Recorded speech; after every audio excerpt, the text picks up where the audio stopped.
Welcome back mga kalapatids dito sa Madlalove TV. Good morning sa inyo lahat. At eto nga, yung mga kalapati natin nagre-ready na para sa second toss natin, no? So San Fernando na tayo ngayon. San Fernando, Pampanga na tayo magto-toss. 20 kilometers naman. So huling toss na natin ngayong araw dahil next week Tuesday ay loading na, no? So Tarlac na yung unang training para dun sa training ng North Summer Race. So ayun ngayon mga kalapati natin, ready na. So yung una nating training is nasa 40 kilometers. Kaya tama-tama lang na makapag-toss na tayo ng at least 20 para sa ganun hindi sila ganun kabigla. So ayun, hinihintay na tayo ng mga flyers natin. At yun nga mga kalapatids, nung nakaraan training, ang nauna ay si Boy Paasa saka si Ninja. Well, ngayon iba na kasi sabay-sabay na yung gagawin natin. Palilipa rin natin sila ngayon na sabay-sabay na. Hindi na natin uunahin yung mga hen at hindi na natin iuhuli yung mga kak. So sabay na natin silang i-release. So malalaman natin ngayon kung sino yung pinakamabilis sa mga kalapati natin sa kanilang lahat, no? So siyam yung ilo-load natin ngayon. Nakahiwalay na ng kulungan dito si Boy Paasa dahil nga naka-widowhood na siya. Ayan, so nandito na si Boy Paasa ngayon. So yan ang kinaibahan ngayon. Iba na yung kulungan ni Boy Paasa. Well, tingnan natin kung mauna pa siya ngayong araw, no? So yan, kita nyo naman, bumbu yung mga dumi nila.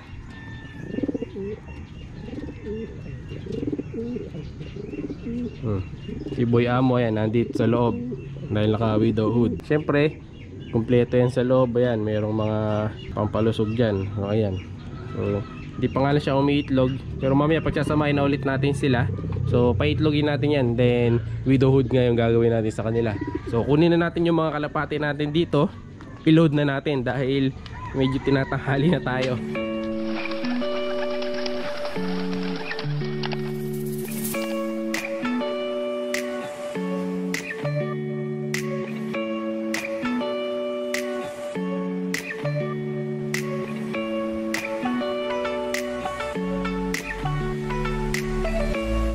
So yun nga mga kalapatids, na-load na natin sila. So ayun na ngayon sila sa training box natin.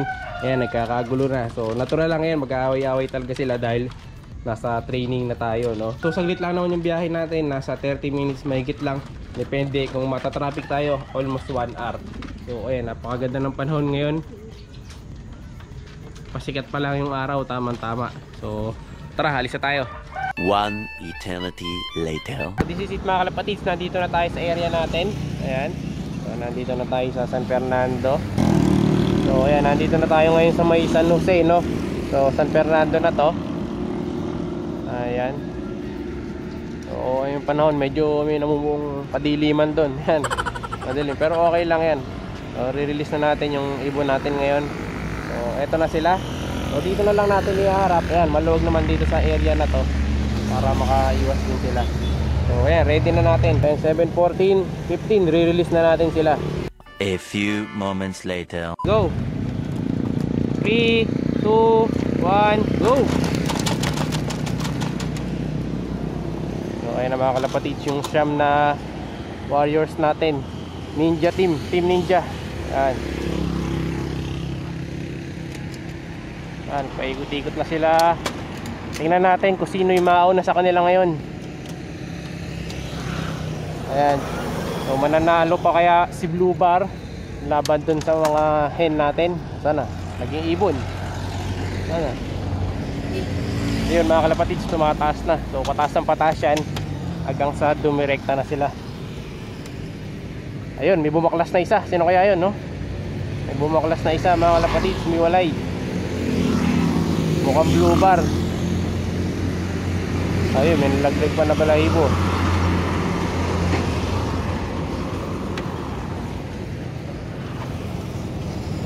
Oh, ayan. So habang miikot-ikot sila, tayo uwi na tayo, no?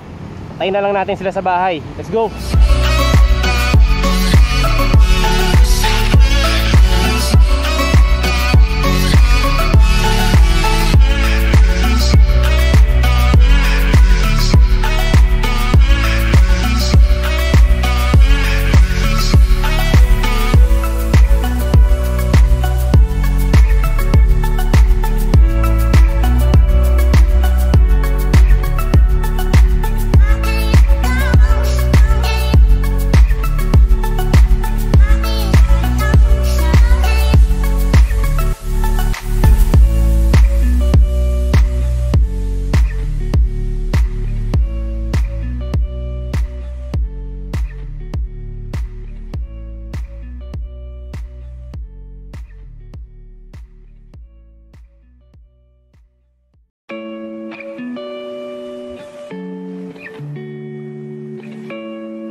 second visit mga kalapatids. Nandito na tayo sa bahay natin. So dumating na to yung mga kalapate. Halos kumpleto na sila. So ito na, si Boy Paasa dito na. So sabi ni tatay, sabay-sabay daw dumating. So dumating sila sabay-sabay, 7:37. So check natin kung sino yung mga dumating, no? So ayan, si Boy Paasa, ayan, nandito na nga. So nakuha nila ng 22 minutes mga kalapatids. Sa ito nga, nakabukas pa yung kulungan niya. So sarado na muna natin to. Dahil siguradong sisibat yung kalapate na to. So ayan, maganda rin dito sa kulungan natin na to. Ayan, nakaharap sila sa araw, di ba? So ayan, pagka umaga, nakabilad sila. And then sa hapon, hindi na sila na arawan. So ayan, si Boy Amo, excited na. Mamaya isasama na natin to.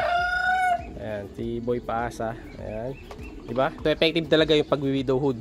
Ngayon naman, check natin yung mga kalapate natin dito kung sino na yung mga dumating, no? So ayan, nililipat na ni Adlato.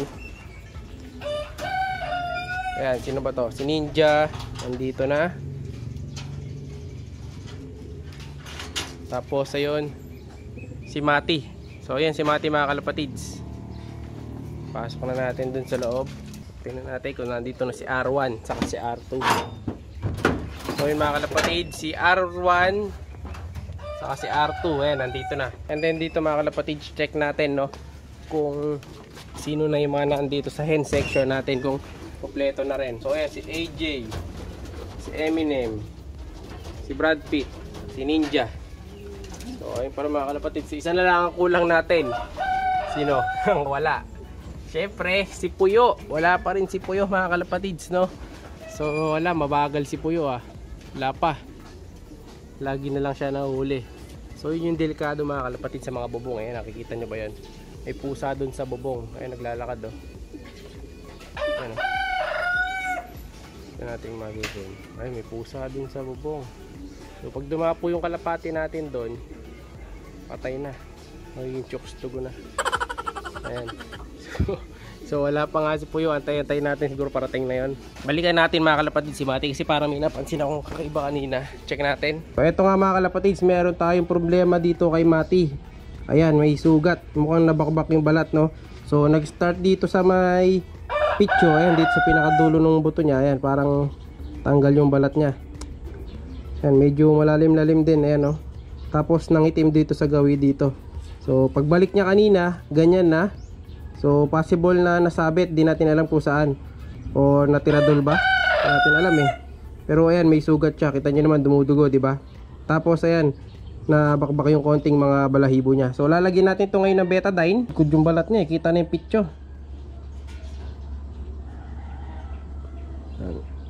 Kapatakan natin, pigay natin to. Ayan. Ayan, ayan lang muna natin na dumulas. Ayan natin na ma-absorb nung sugat. Pag ganito kasi yan, natutuyo agad yung sugat niya, gagaling kagad dahil magkakaroon kagad yan ng balat, tutulungan ng betadine. So yan, na-stretch yung balat niya mga kalapatids. Pero matutuyo din naman yan, mabilis lang naman matuyo yan, ilang araw lang. Tingnan natin kung aabot ng training yung pagpapahinga nitong si Mati, kung aabot ba siya ng training. Kung hindi naman, wala tayong magagawa, di natin siya mailalaro. Ipapahinga na lang natin siya. Pwede naman natin siya ilaro sa susunod pang mga derby. Pwede pa siya sa winter, kaya lang as old bird na lang. So ngayon, gagawin na lang natin, pagpapakainin natin siya, ilalagay muna natin dun sa pwesto dun. Ayan, sa maliit na to, para sa ganun hindi siya mastorbo sa pagkain. Ayan. Pero pagka magpapahinga, babalik natin siya dun sa loft. So ayan, lagay muna natin siya dyan habang nagpapagaling siya saglit. Pero babalik din natin mamaya. Ayan, dyan na muna natin siya papatokain.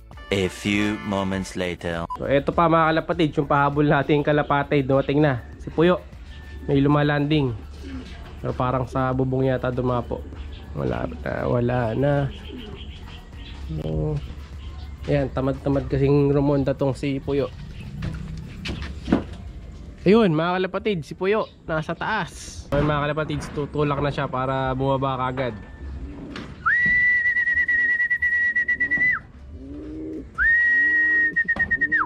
Ayan, bababa na yan. Yun, oh. Ayun, oh, dami lumilipad mga kalapatid, oh. Oh, kanino to? Ronda. Ayan, oh, dami, oh. Sakto, lumusot. So ngayon tutulak na natin itong si Puyo. Yun, bumaba na. Okay na mga kalapatids si Puyo. Ayun, so kumpleto na tayo mga kalapatids. So yung huling uwi natin 8:04. Medyo mabagal to si Puyo pero okay lang yan. Mahalaga umuwi, lalo ang training pa lang naman niya, malapit-lapit pa lang naman.